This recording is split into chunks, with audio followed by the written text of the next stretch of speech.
এই যে দেখেন বড়লোকেদের কারবার, একদম ফ্রেশ টিভি। এই টিভি বদলানোর কোনো মানেই নেই। এরকম 19টা টিভি আছে, সবগুলা টিভি চেঞ্জ করতে হবে। তো ভিডিওটা সম্পূর্ণ দেখবেন, আর ভিডিওটা যদি ভালো লেগে থাকে তাহলে লাইক কমেন্ট শেয়ার করে দেবেন। তো আমি এখন আছি ঈশ্বরদী ভিজিটে IMBD গার্মেন্টসে।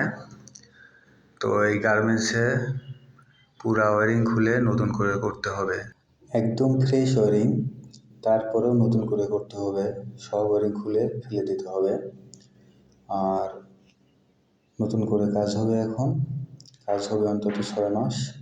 তো সবাই আমাকে ফলো করে সাথে থাকুন আর দেখতে থাকুন এই গার্মেন্টসে কী কী কাজ হয় আর কীরকম দেখতে হয়। তো ভিডিওটা যদি ভালো লেগে থাকে তাহলে অবশ্যই লাইক কমেন্ট শেয়ার করে দেবেন।